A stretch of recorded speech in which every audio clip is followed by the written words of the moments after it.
Surah Al-Isra Surah 17 ayat 1.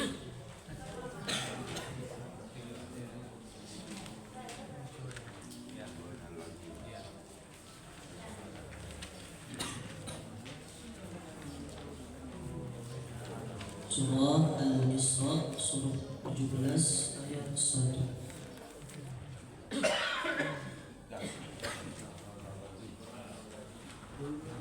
تقبل الله منا ومنكم تقبل يا كريم. أعوذ بالله من الشيطان الرجيم. بسم الله الرحمن الرحيم.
Terjemahan Quran Surah Al-Isra ayat 1 sampai 10. Aku berlindung kepada Allah dari godaan syaitan yang terkutuk dengan menyebut nama Allah yang Maha Pengasih, Maha Penyayang. Maha suci Allah yang telah memperjalankan hambanya Muhammad pada malam hari dari Masjidil Haram ke Masjidil Aqsa yang telah kami berkahi sekelilingnya, agar kami perlihatkan kepadanya sebagian tanda-tanda kebesaran kami. Sesungguhnya Dia Maha mendengar, Maha melihat. Dan kami berikan kepada Musa kitab Taurat, dan kami jadikannya petunjuk bagi Bani Israel dengan firman, janganlah kamu mengambil pelindung selain aku. Wahai keturunan orang yang kami bawa bersama Nuh, sesungguhnya dia Nuh adalah hamba Allah yang banyak bersyukur. Dan kami tetapkan terhadap Bani Israel dalam kitab itu, kamu pasti akan berbuat kerusakan di bumi ini 2 kali, dan pasti kamu akan menyombongkan diri dengan kesombongan yang besar.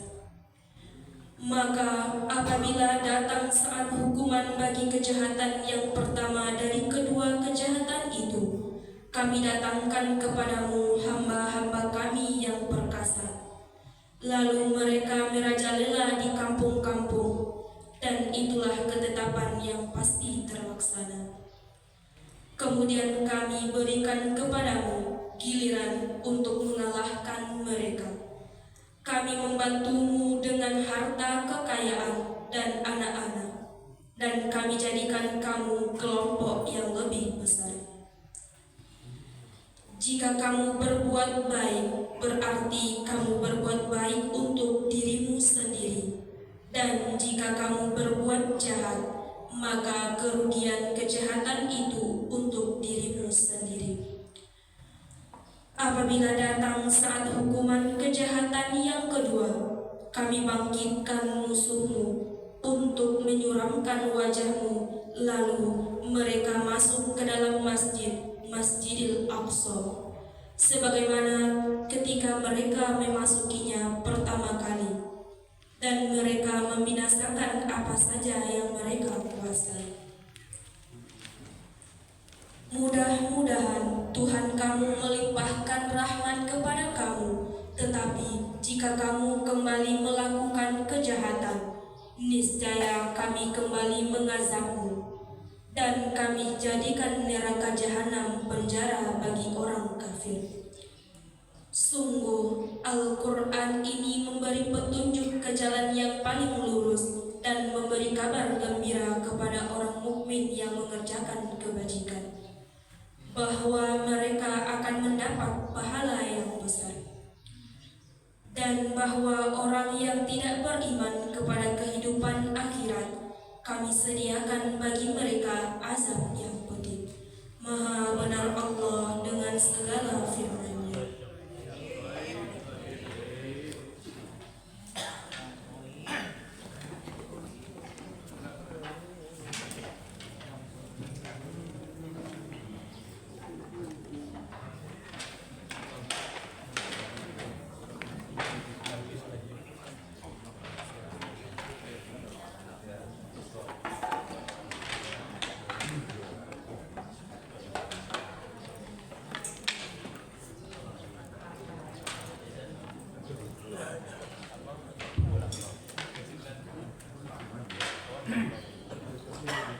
Assalamualaikum warahmatullahi wabarakatuh. Waalaikumsalam warahmatullahi wabarakatuh. Alhamdulillahilladzi arsala rasulahu bil huda wa dinil haqq liyuzhirahu 'alad dini kullihi wa kafa billahi shahida. Asyhadu an la ilaha illallah wa asyhadu anna Muhammadan 'abduhu wa rasuluh sallallahu alaihi wasallam la nabiyya ba'da amma ba'd. Yang sama-sama kita hormati Bapak Ketua Pengurus Masjid Ibrahim beserta jajaran, yang sama-sama kita hormati Bapak RT 1, RT 2, RT 3, RT 6, Bapak RT 2, RT 1, dan yang sama-sama kita hormati Bapak Ketua Mushola Thaibah, Bapak Ketua Mushola Nurul Ikhlas, yang sama-sama kita hormati Bapak-bapak, ibu-ibu, tokoh masyarakat, nenek mama, alim ulama, cerdik pandai, serta bunda kandung yang hadir pada subuh hari ini. Seterusnya kepada bapak-bapak, ibu-ibu, hadirin jemaah salat subuh yang dirahmati Allah, dan yang teristimewa kepada Bapak Ustaz kita, Bapak Haji Karim Tanjung SHMM yang telah hadir di tengah-tengah kita bersama. Pertama sekali marilah kita mengucapkan puji syukur kehadiran Allah Subhanahu wa taala yang telah melimpahkan rahmat, nikmat dan karunia-Nya kepada kita semua, sehingga kita masih dapat hadir dan berkumpul di masjid yang kita cintai ini di subuh yang berbahagia ini dalam rangka kegiatan acara rutinitas mingguan kita, yaitu subuh barokah setiap hari Sabtu. Mudah-mudahan apa yang kita lakukan hari ini dibalasi pahala di sisi Allah Subhanahu wa taala. Amin ya rabbal alamin. Selanjutnya salawat dan salam semoga tercurah buat junjungan kita, yakni Nabi besar Muhammad sallallahu alaihi wasallam. Allahumma shalli ala Muhammad wa ala ali Muhammad. Baiklah bapak-bapak, ibu-ibu, jemaah salat subuh yang dirahmati Allah, adapun kegiatan kita selanjutnya, yaitu marilah kita simak dan dengarkan tausiah yang akan disampaikan oleh Ustaz kita Bapak Haji Karimis Tanjung SHMM. Kepada Bapak Ustaz, waktu dan tempat disilakan.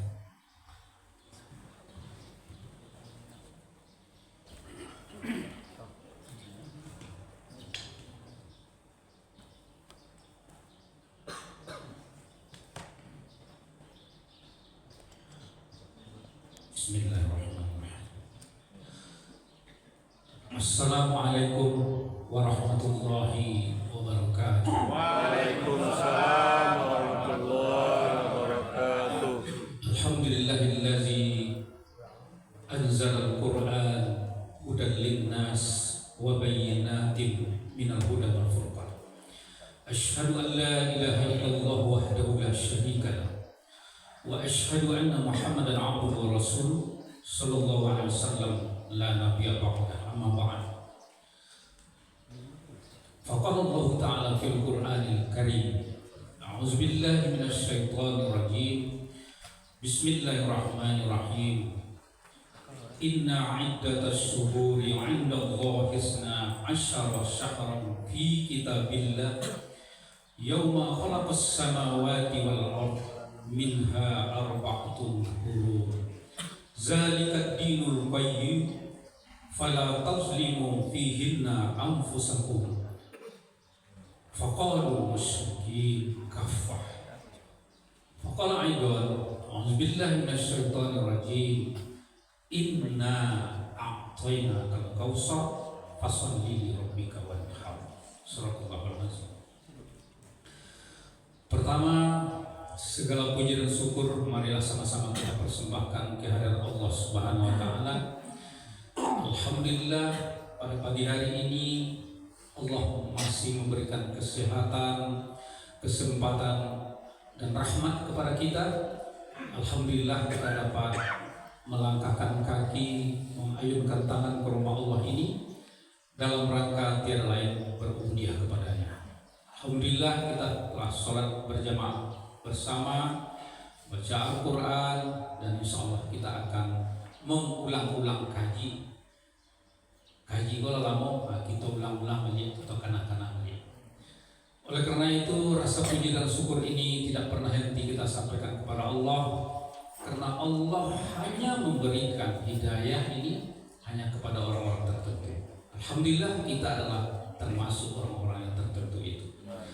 Amin ya Allah. Kemudian salawat dan salam tidak lupa pula kita kirimkan kepada arwah junjungan Nabi besar kita, Nabi besar Muhammad sallallahu alaihi wasallam. Allahumma shalli ala Muhammad wa ala Muhammad. Bapak dan Ibu yang berbahagia, pada pagi hari ini ada dua ayat yang saya sampaikan tadi. Satu dalam surat At-Taubah 36, dua dalam surat Al-Kautsar. Mudah-mudahan kedua ayat ini dapat kita bahas bersama sampai jam 9 nantinya, insyaallah. Amin. Amin. Jam 10. Nah, mudah-mudahan cukup waktu tua. At-Taubah. Al-Maidah namanya. Saya tahu ngaji kok ada Al-Maidah. Oh gitu. Ada Al-Maidah ya. Snack. Oh iya. Oh, Al-Maidah. Iya. Oh, tiga. Bapak dan Ibu yang berbahagia, satu surat At-Taubah 36 ini Allah mengabarkan kepada kita, sesungguhnya jumlah bulan di sisi Allah itu ada 12 bulan. Dalam ketetapan Allah pada waktu Dia menciptakan langit dan bumi, di antaranya ada 4 bulan haram. Dengan ketetapan agama Allah yang lurus, maka janganlah kamu melakukan kezoliman di dalam bulan haram itu. Ini At-Taubah 36.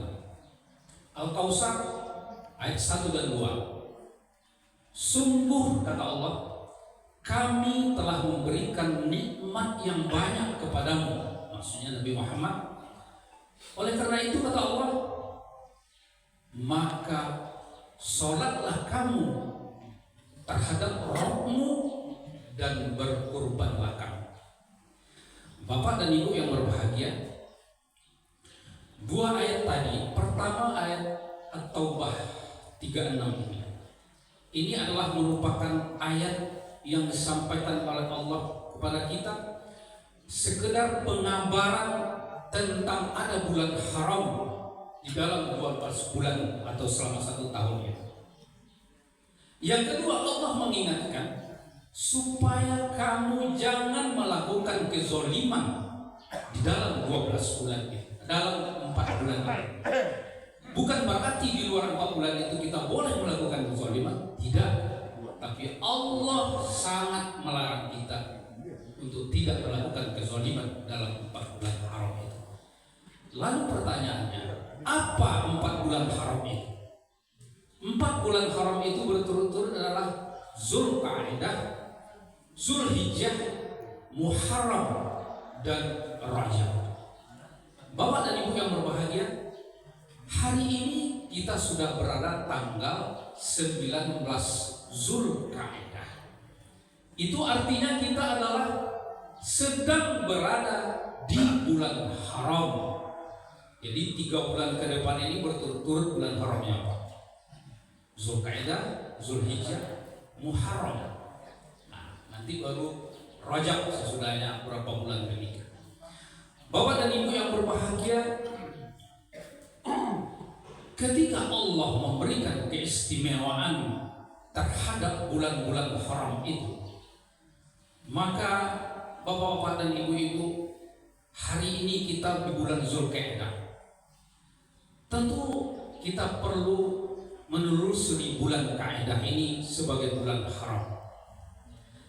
Kalau kita perhatikan Bapak-bapak dan Ibu, mulai dari bulan Ramadan, Syawal, Zulkaidah, Zulhijjah, kalau kita perhatikan memiliki keistimewaan-keistimewaan. Kalau bulan Ramadan adalah bulan maghfirah, bulan ampunan. Ada Lailatul Qadar di dalamnya. Kalau bulan Syawal ada puasa sunnah Syawal selama 6 hari. Bagi Bapak dan Ibu yang tidak melaksanakan kemarin, termasuklah yang merugi. Termasuklah yang merugi. Karena kata Rasulullah, siapa yang puasa dalam Ramadan, artinya siapa yang berpuasa dalam bulan Ramadan, kemudian ditambah puasa 6 hari di bulan Syawal, maka sama nilainya dengan puasa 1 tahun. Dan kalau ada puasa 1 tahun. Lalu Zulkaidah hari ini, Zulkaidah Bapak dan Ibu, kalau kita lihat dari asal kata Zulkaidah itu terambil dari kata Qu'ud. Qu'ud itu artinya adalah berdiam diri. Jadi ketika masyarakat Mekah, umat Islam, kalau sudah masuk bulan Zulkaidah Bapak dan Ibu, itu berdiam diri di rumah. Bukan berarti karajo, batanak, dapur semuanya, bukan itu. Tidak perlu. Tapi untuk hal-hal yang besar tidak dilakukan oleh masyarakat Islam ketika bulan Zulkaidah ini masuk. Maka terambil kata Zulkaidah itu adalah dari kata Qu'ud, artinya duduk atau berdiam diri. Jadi karena masyarakat kota Mekah itu pada umumnya berniaga, berdagang, maka tidak dilakukan ketika masuk bulan Zulkaidah ini. Lalu yang kedua, di samping dia tidak melakukan aktivitas-aktivitas yang biasa dilakukan, terutama keluar kota, maka hal ini adalah merupakan penghormatan terhadap bulan Zulkaidah itu sendiri, sekaligus untuk mempersiapkan dirinya melakukan haji di bulan Zulhijjah atau bulan depan. Bapak dan Ibu yang berbahagia, lalu apa hikmah yang ada di dalam bulan Zulkaidah? Tentu punya hikmah, banyak hikmahnya. Paling tidak ada 2 Bapak dan Ibu. 1, menurut Imam Ibnu Abbas dalam tafsirnya At-Tabari mengatakan bahwa setiap perbuatan baik, setiap amal ibadah yang kita lakukan di bulan haram, berarti dalam 4 bulan haram itu, Allah akan lipat gandakan pahalanya dibandingkan di luar bulan yang 4 atau bulan mulia yang dimuliakan oleh Allah itu.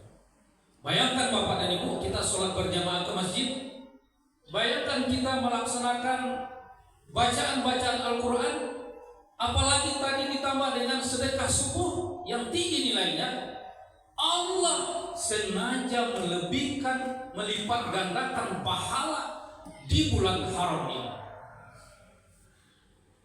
Jadi Bapak-bapak dan Ibu, jangan kita terlena untuk tidak beramal sebanyak mungkin di dalam bulan haram ini.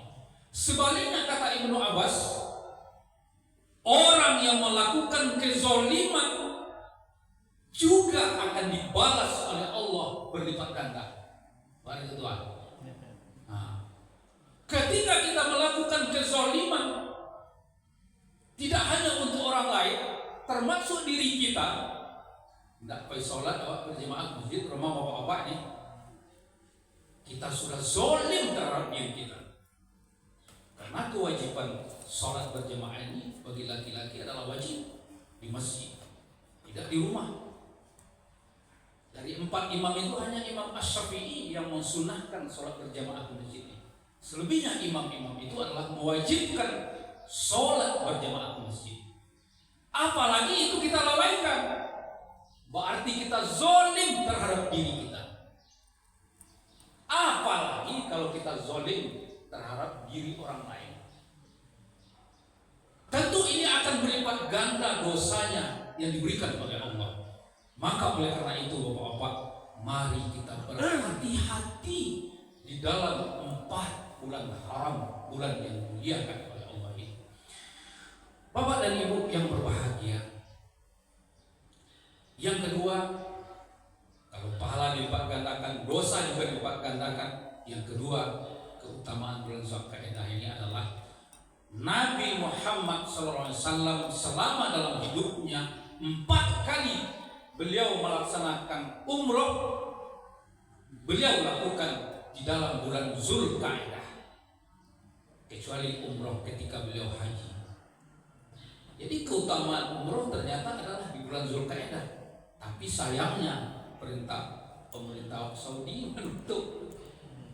Nah, ini persoalan-persoalan yang tapi Bapak dan Ibu. Bapak dan Ibu, lalu timbul pertanyaan kepada kita, kenapa Nabi melaksanakan habis baterai?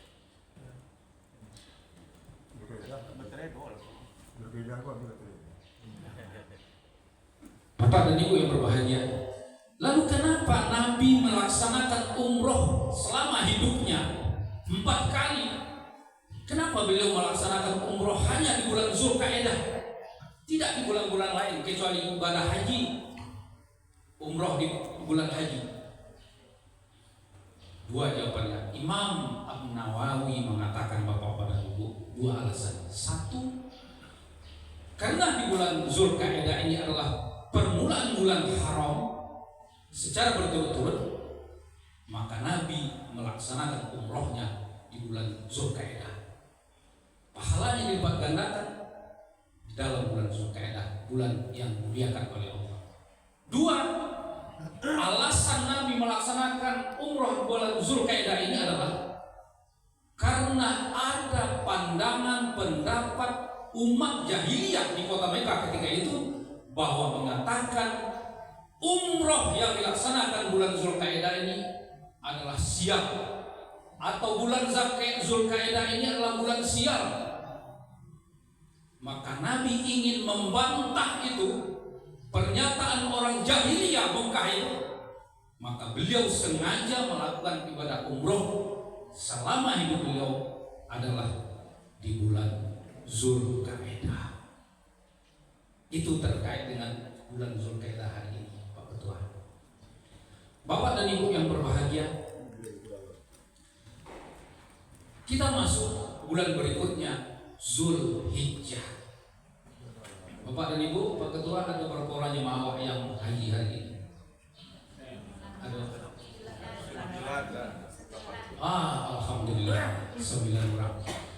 9 orang jemaah kita yang berhaji tahun ini. Tentu doa kita adalah mudah-mudahan Allah memberikan keselamatan kepada beliau, memudahkan beliau dalam seluruh rangkaian ibadah haji beliau, dan selamat beliau pergi dan pulang dan mendapatkan haji yang mabrur. Amin ya rabbal alamin. Bapak dan Ibu yang berbahagia, kalau kita lihat di bulan Zulhijjah, Bapak dan Ibu, paling tidak ada 5 amalan-amalan istimewa. Ini perlu kita ulang-ulang lagi, Bapak dan Ibu. 5 amalan istimewa kita di bulan depan, bulan Zulhijjah. Ini tanggal 9 Zulkaidah, berarti ada sekitar 11 atau 10 hari lagi kita masuk Zulhijjah. 1 adalah Zulhijjah itu tadi termasuk adalah bulan yang dimuliakan oleh Allah di dalam surah At-Taubah tadi.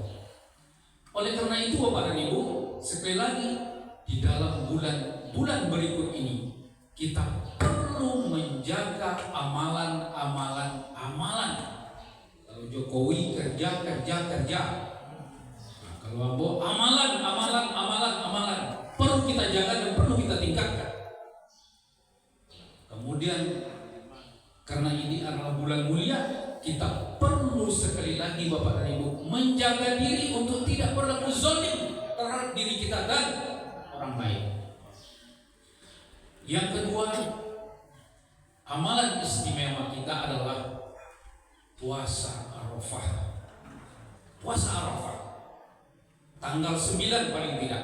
Malah ada yang disunahkan puasa mulai tanggal 1 Zulhijjah. Boleh tidak apa-apa, tapi paling tidak tanggal 9 jangan pernah tidak puasa sunnah.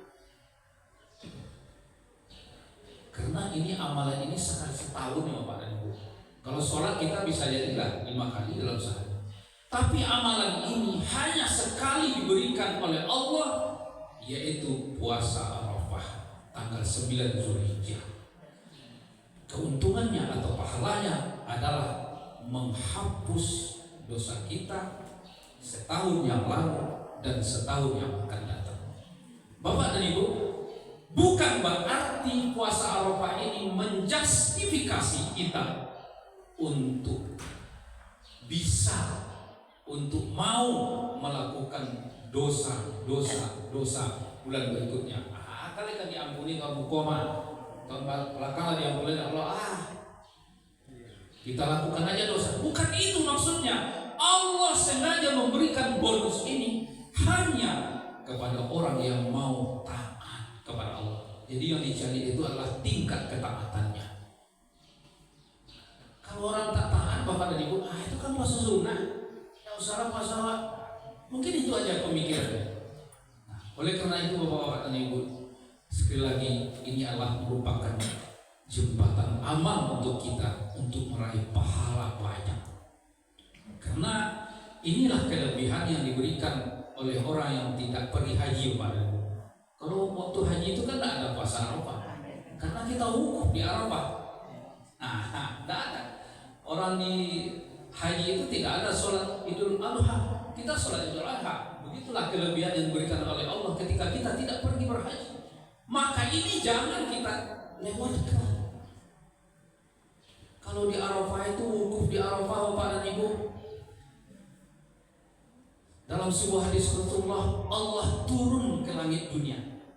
Lalu Allah banggakan orang-orang yang ada wukuf di Arafah itu kepada para malaikatnya. Hai para malaikat, kata Allah, engkau saksikan ini hambaku yang sudah kumal. Bahasanya Bapak dan Ibu dalam hadis itu, yang sudah kumal, karena kita pakai ihram Bapak dan Ibu tidak tukar-tukar.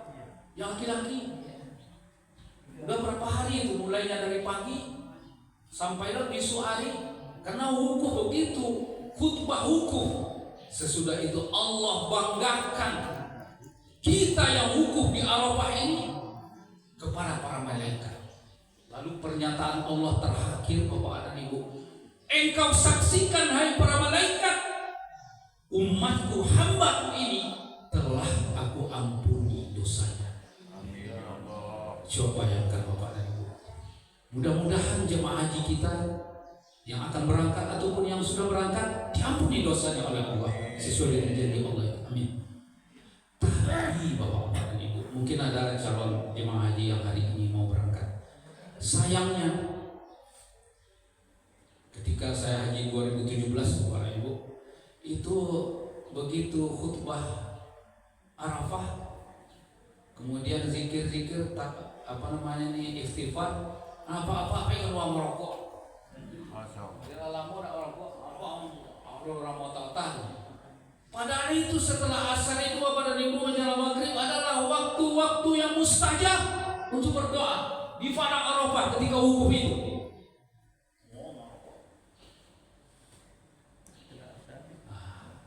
Inilah kepada bapak-bapak nanti yang hadir di Makkah di wukuf di Arafah. Jangan sia-siakan waktu itu Bapak dan Ibu. Awal banyak dosa. Tak ada kita yang tak berdosa Bapak dan Ibu. Satu yang berdosa. Mungkin berdosa itu karena diri kita, mungkin mungkin karena orang lain. Ibu Afko aja berdosa apa?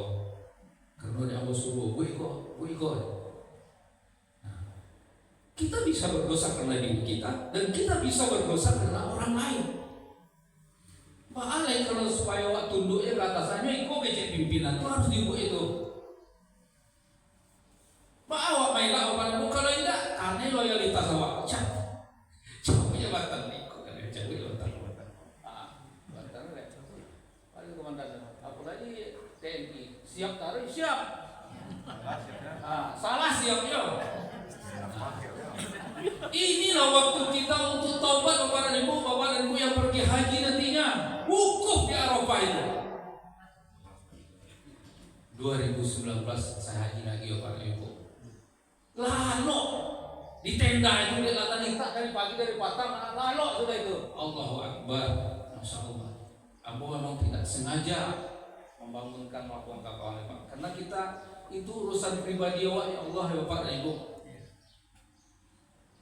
Lalu di tenda itu Bapak dan Ibu. Kalau capek, kalau latih awak ya latih gitu Pak.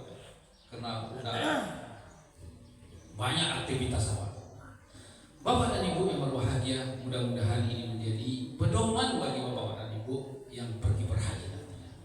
Lalu amalan istimewa berikutnya adalah melaksanakan haji itu sendiri. Nah, beruntunglah Bapak-bapak dan Ibu-ibu yang tahun ini melaksanakan ibadah haji ke tanah suci Makkah Al-Mukarramah. Karena banyak saudara-saudara kita yang ingin pergi haji Bapak dan Ibu. Banyak binti Pak. Pak Ketua kalau soal haji 55 juta atau 60 juta aduh. Amin. Tapi kesempatan untuk Pak itu tidak ada. Kenapa kita harus waiting list? Tapi Bapak dan Ibu, bagi Bapak-bapak dan Ibu yang mampu untuk melaksanakan haji lalu tidak mendaftar untuk haji, ada pesan Rasulullah dalam sebuah hadis Bapak dan Ibu.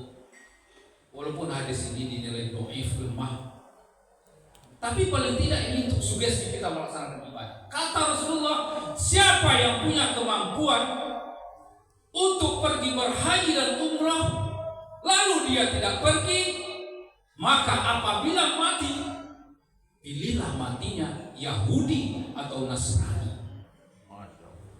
Masya Allah, auzubillah min dzalik.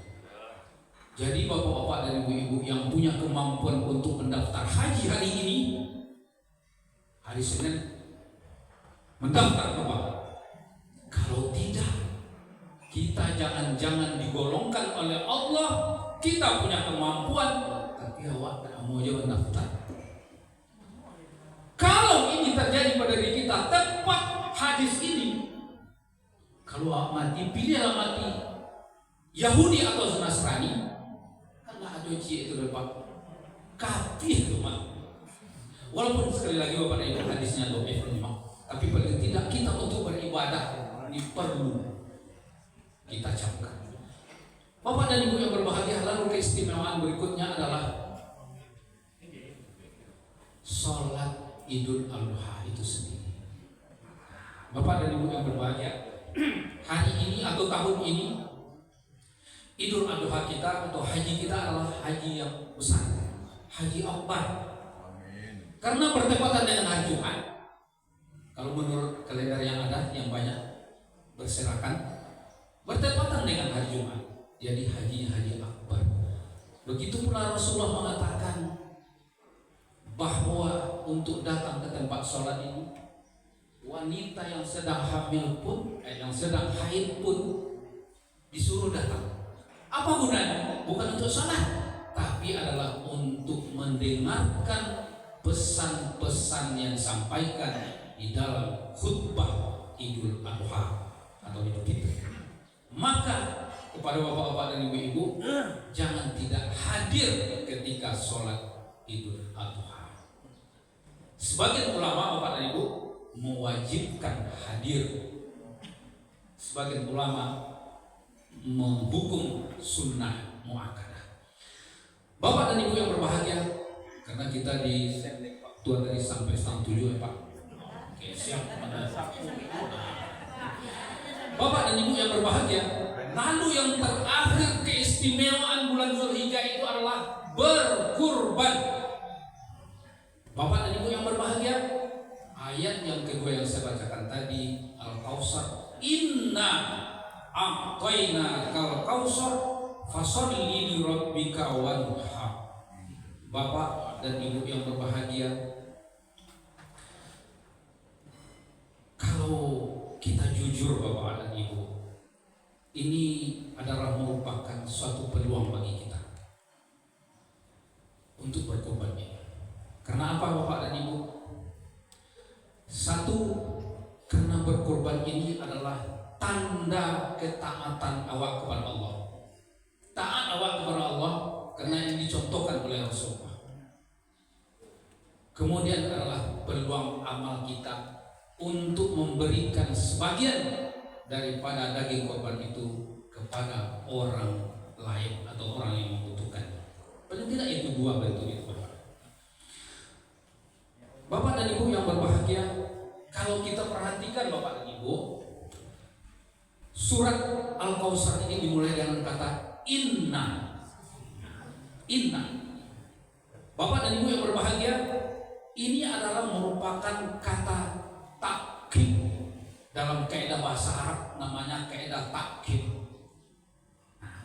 Jadi setiap awal firman Allah yang didahului dengan kata takkid, kata inna, berarti Allah bersungguh-sungguh ingin memperlihatkan tentang keagungan dan kebesarannya. Inna anzalnahu fi lailatul qadar. Allah ingin memberikan kepada manusia bahwa ada Lailatul Qadar yang lebih baik dari 1000 bulan. Inna a'tayna kal kautsar. Sesungguhnya atau sungguh kami telah memberikan nikmat yang banyak kepadamu. Berarti Allah ingin menunjukkan kepada Nabi Muhammad bahwa Allah telah memberikan nikmat yang banyak. Makanya dimulai dari kata takkid, yaitu inna. Ini dalam kaidah bahasa Arab. Ini dapat kita lihat di Bapak dan Ibu. Bapak dan Ibu yang berbahagia. Lalu ketika Allah menyuruh kepada Nabi Muhammad, mengabarkan kepada Nabi Muhammad bahwa aku telah memberi nikmat kepadamu Muhammad, ayat yang kedua mengatakan, sholatlah kamu kepada Rabbmu dan berkurbanlah. Bapak dan Ibu yang berbahagia, di situ kalimat Allah itu adalah bersolatlah kamu kepada Allah dan berkurbanlah. Artinya sebagian para ulama mengatakan bahwa ketika kita merasakan nikmat yang banyak, rezeki yang banyak diberikan oleh Allah, kita wajib sholat kepada Rabb dan kita wajib untuk berkurban. Makanya Bapak dan Ibu, ikhtilaf para ulama, terjadi perbedaan pendapat para ulama. Ada yang mengatakan bahwa hukum berkorban itu adalah wajib bagi yang punya kemampuan. Dan yang kedua pendapat adalah sunnah muakkadah, sunnah yang sangat dianjurkan. Bapak dan Ibu yang berbahagia, kalaulah memang kurban itu adalah merupakan kewajiban bagi kita, maka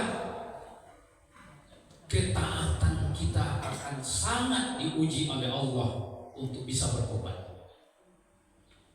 Nah, kalaulah kita merasakan nikmat Allah itu banyak kepada awak, rasa kiawak itu banyak kepada awak, tidak ada alasan untuk tidak berkorban.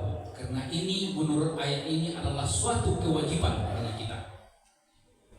Akan menjadi persoalan Bapak dan Ibu ketika seseorang perokok. Mungkin ada bapak-bapak yang merokok, mohon maaf. Nador kok. Oh, kalau ini nador. Nah, kalau pensiun, alhamdulillah.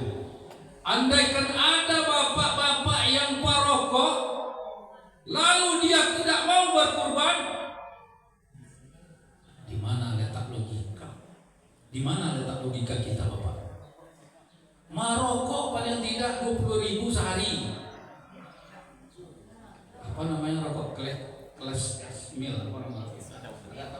Patang anggotanya dia di apa namanya Citra. Ah itu rokok itu berapa dia tuh? Ikut 29.800 Pak. Hampir 30. Andaikan bapak-bapak yang perokok tidak mau berkorban, akan menjadi persoalan dengan Allah, bukan dengan saya, bukan dengan bapak dan ibu, tapi dengan Allah. Kenapa? Kok sehari bisa membagi rokok 30.000, sementara untuk berkorban hanya 2.600.000. 2.600.000 tidak bisa.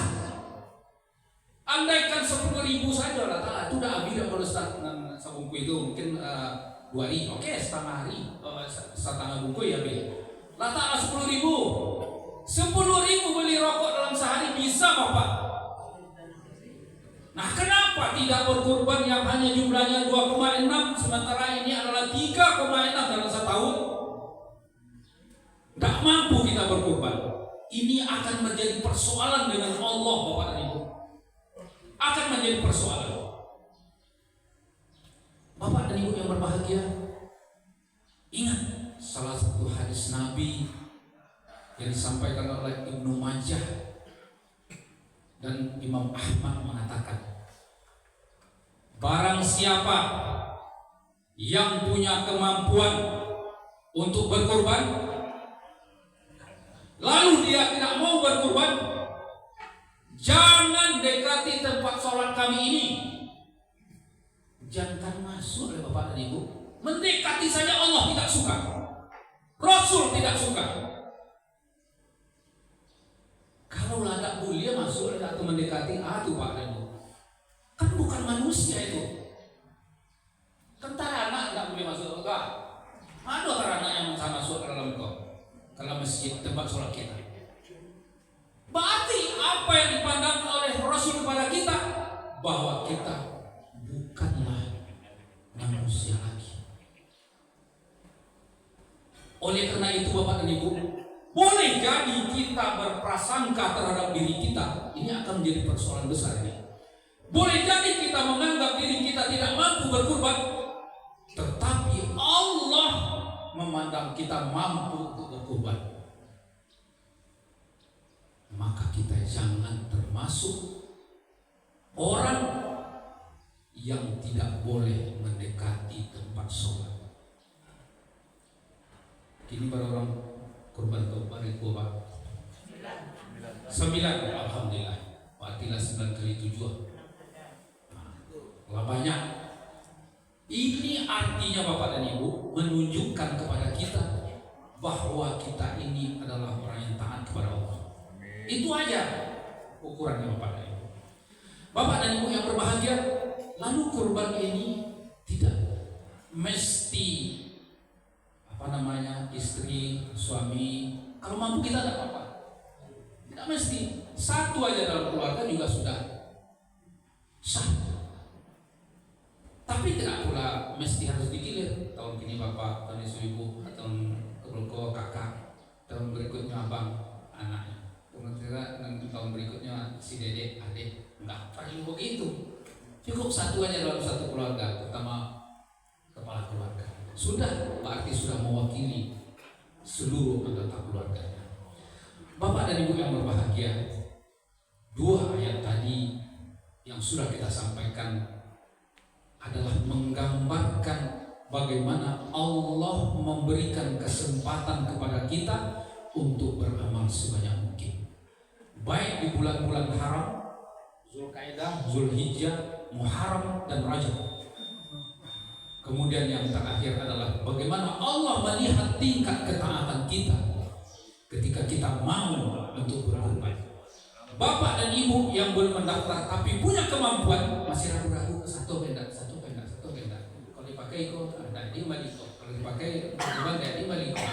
Kalau ada ragu-ragu juga, mantapkan hari ini Ibu Bapak mendaftar korban. Mudah-mudahan itu amal ibadah. Hari ini kita berada dalam bulan mulia yang dimuliakan oleh Allah. Bapak dan Ibu yang berbahagia, Pak Ketua, cukup itu nampak lagi disapa ketua Pak nampak lagi setua Ibiri lagi disapa ke situ saya untuk ketua Pak boleh. Bapak dan Ibu yang berbahagia, inilah yang dapat saya sampaikan. Mudah-mudahan ada manfaatnya untuk diri Abo yang menyampaikan dan juga untuk Bapak Ibu yang mendengarkan. Mudah-mudahan Allah memberikan kita untuk selalu taat kepadanya. Wassalamualaikum warahmatullahi wabarakatuh. Waalaikumsalam warahmatullahi wabarakatuh.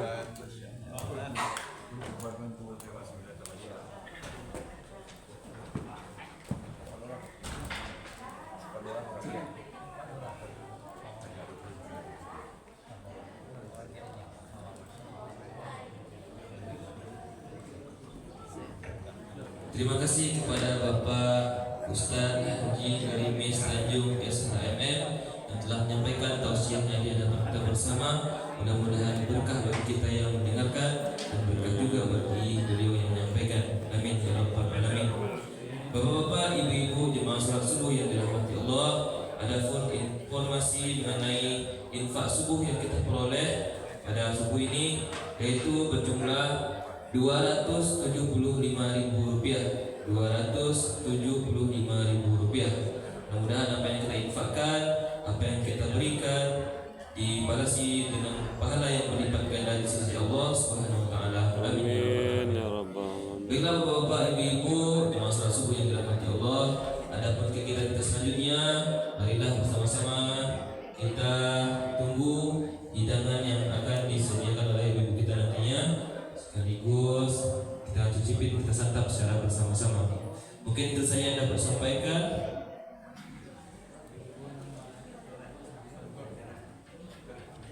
Demikianlah kegiatan kita pada subuh ini. Terlebih dan terkurang mohon dimaafkan. Billahi taufiq wal hidayah. Assalamualaikum warahmatullahi wabarakatuh. Waalaikumsalam warahmatullahi wabarakatuh.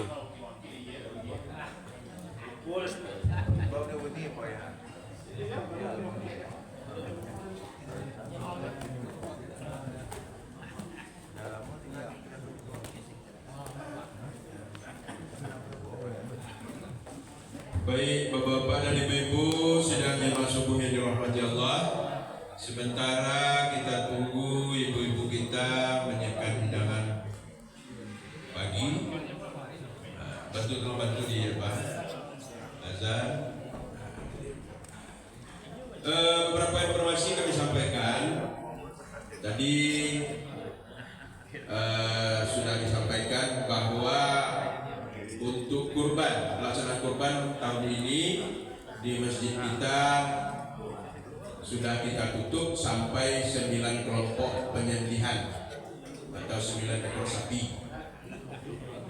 Pada pelaksanaannya nanti kita sudah bentuk panitia di bawah kepanitiaan Pak Haji Radar Rusak. Tentu beliau sudah menyiapkan bagaimana teknis pelaksanaan dengan apa, namun tanpa kerjasama kita tentunya tidak akan berjalan dengan baik. Untuk ini selesai nanti kita acara di masjid, selesai sarapan, kita lakukan tinjau lapangan tempat lokasi penyembelihan. Nah, kemudian kita ambil langkah-langkah apa nanti, mungkin ada pembersihan. Yang jelas untuk tahun ini untuk menguasai penyembelihan sapi itu sudah kita beli, sudah kita siapkan, sudah kita adakan kerangkeng. Ada kerangkeng yang tujuannya untuk memudahkan nanti dalam hal pemotongan hewan. Nah, karena barang ini baru, tentu ada nanti teknis pelaksanaan, nanti tempat di mana kita tanamkan itu kerangkeng, kita lihat nanti lokasi. Jadi Bapak-bapak, saudara-saudara kami yang terkait dengan pelaksanaan kegiatan ini, mari kita ke lapangan nanti. Kemudian juga karena untuk pelaksana kurban itu nanti juga membutuhkan relatif banyak tenaga. Ada himbauan kami, kiranya ada nanti diantaranya yang kita pengalaman selama ini, untuk 1 ekor sapi itu ada 5 orang ya pekerja. Kalau ada relawan-relawan yang menyiapkan diri, kami siap dibawa Pak untuk 1 ekor sapi. Kalau dari kemarin sudah ada 2 kelompok relawan yang nanti yang akan diskusi nanti pelaksanaan pemotongan hewan ini.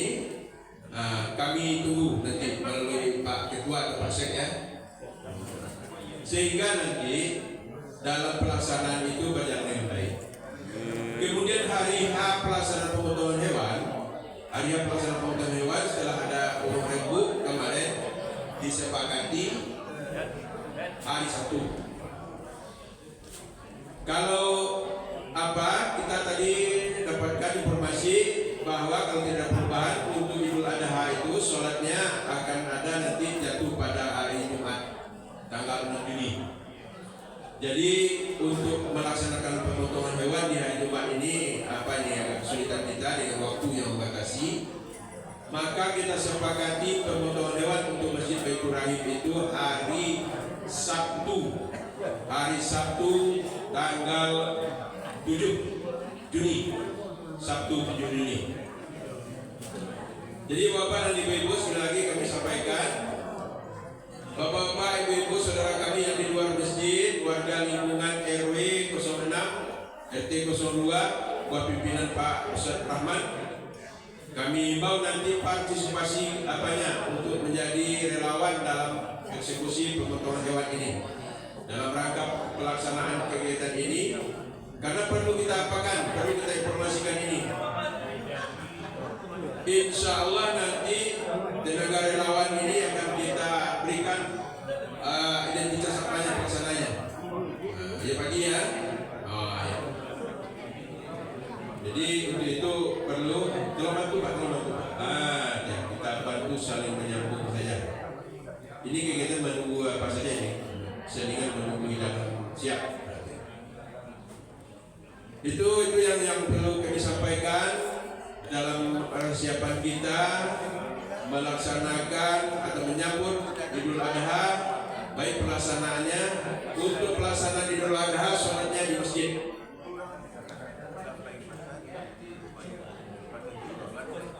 Baik Bapak dan Ibu sudah saling berbagi.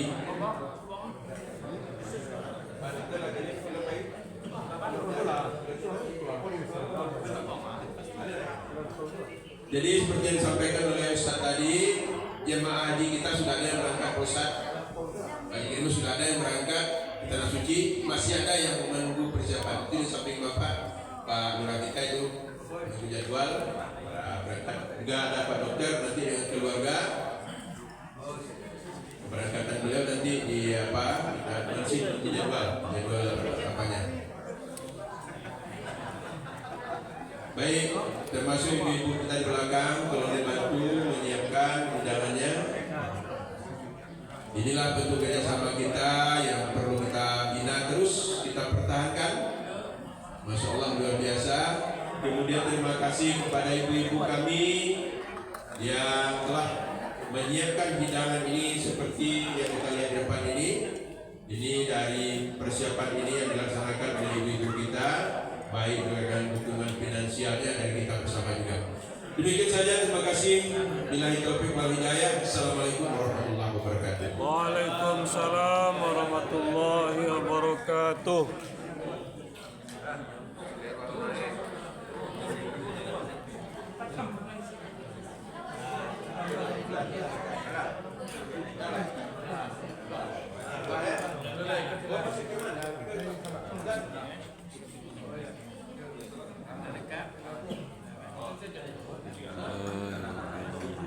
Siap ya,